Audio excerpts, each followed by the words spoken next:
Hello everyone and welcome to our video series on Learn German short videos. In this video, you will be learning the difference between two verbs, antworten and beantworten. A free worksheet for this lesson can be downloaded from our page on patreon.com. So let's begin.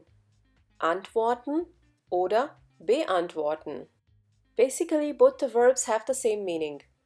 The difference lies only in their use. Let's look at the first verb, antworten. Antworten is a dative verb.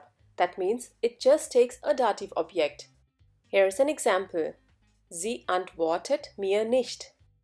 As you can see, there is only one object in this sentence, mir, and this object is in dative.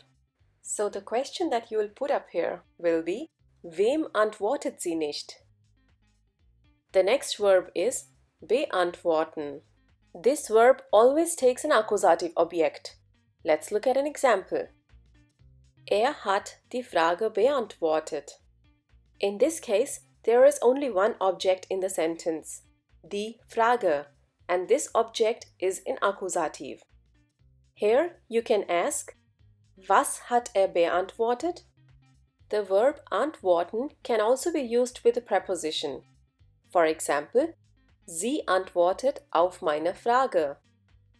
The same sentence can also be used with the verb beantworten but without the preposition.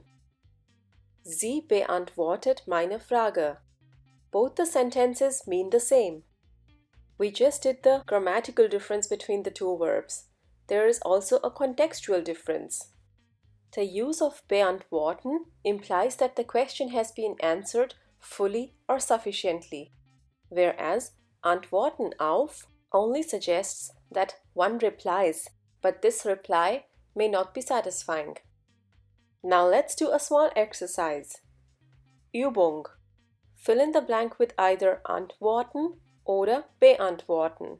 Here's the first one. And the correct answer is, möchtest du die E-Mail noch beantworten? And here's the next one. The correct answer is, was soll ich ihr antworten? For more practice, you can download a free worksheet from our page on patreon.com. Danke! Thanks for watching this video. Don't forget to share and like this video. Do subscribe to the channel for more videos. Tschüss! Auf Wiedersehen!